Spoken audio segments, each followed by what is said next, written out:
na po ulit tayo. First time ulit. May sabihin po ako bago tayo mag-umpisa.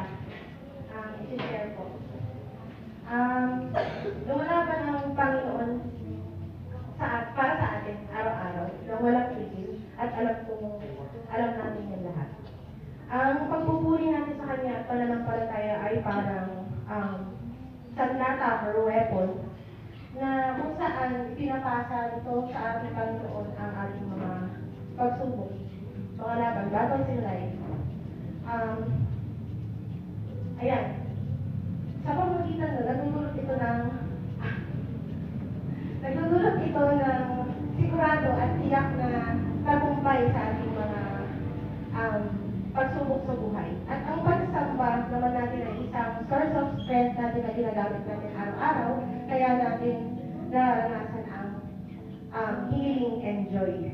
Kaya tumayo po tayo lahat at ready na po tayo magpuri para sa Kanya. Umpisahan po natin sa kantang praise, Tagalog version.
kapangyarihan sa masasamang puwersa tulad ng kadiliman, takot, pangamba at depresyon, adiksyon at mga pagsubok. At ang ating Panginoong Jesus Kristo ang tanging pangalang nagdadala ng kagalingan, kapayapaan, lakas at kalayaan. Jesus. We sing, I speak Jesus.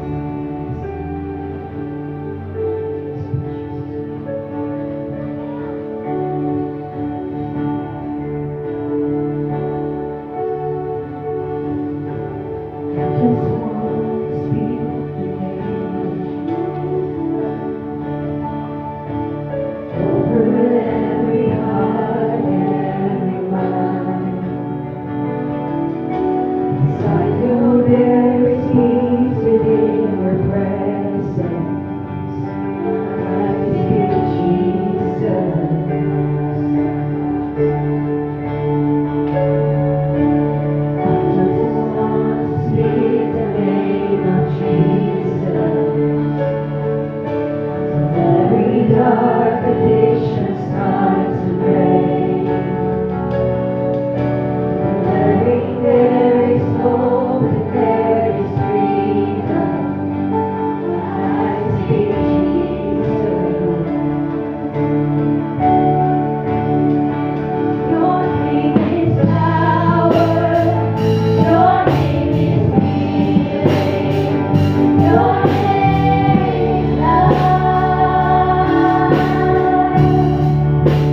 iyong pangalan ng pinaka makapangyarihan sa lahat. Your blood cleanses us from all our sins. We know, Lord God, that in you alone, O Lord, yung ginawa mo sa krus, yun ay sapat na para kami.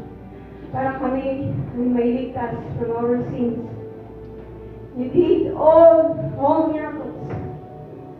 At ikaw lang, Lord, ang makakagawa nun. We still cling on you, O Lord God, for healing spiritually, healing mentally, sa aming emotions, O Lord. We speak healing. We speak your name sa lahat ng may struggle. Ano man, Lord, na struggle ito. Ikaw ay sapat na, Panginoon. Nandito kami to declare that, to claim that, na ikaw lang ang kailangan namin sa buhay na ito, Panginoon. Naway mabigyan namin kayo ng kaluguran sa lahat ng gagawin namin sa hapon na ito. We speak blessing sa lahat ng tumayo, lahat ng tatayo sa harapan. Ikaw po ang magbibigay ng wisdom sa aming messenger, at ikaw din po ang magbibigay sa amin ng wisdom upang kami makaintindi, Panginoon. At nawa, may apply namin, may sa buhay namin ang mensahe mo, Panginoon, ngayong araw na ito. Yes, Lord, ito po ang aming panalangin. Sa ngalan ni Jesus. Amen and amen. Amen.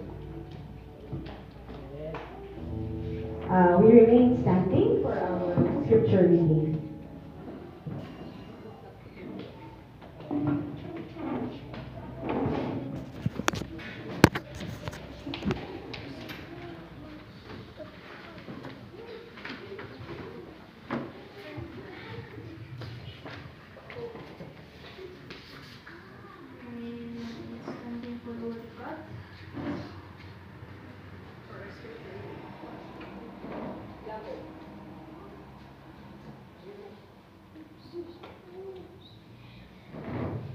So then, my friends, how dear you are to me, and how I miss you.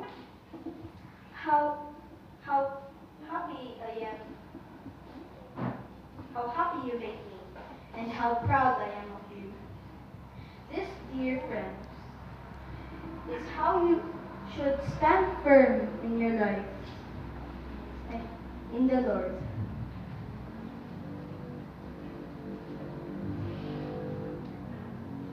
Euodia and Syntyche, please, I beg you, try to agree as sisters in the Lord, want to help these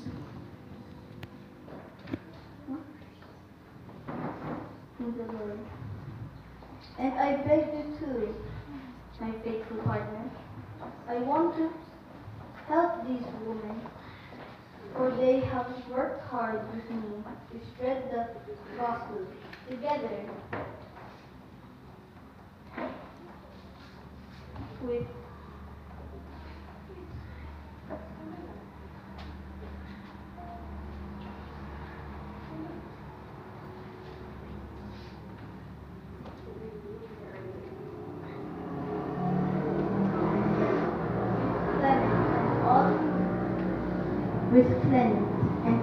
Clement and all my other fellow workers, those names in and are in God's book of living. May you always be joyful in your union with the Lord. I say it again, rejoice. Show a gentle attitude towards everyone. The Lord is coming soon. Don't worry about anything, but in all your prayers, ask God for what you need. Always ask Him for with a thankful heart. And God's peace which is far beyond human understanding, will keep your hearts and minds safe in the union with Christ Jesus. This is the word of the Lord. You may take your seats.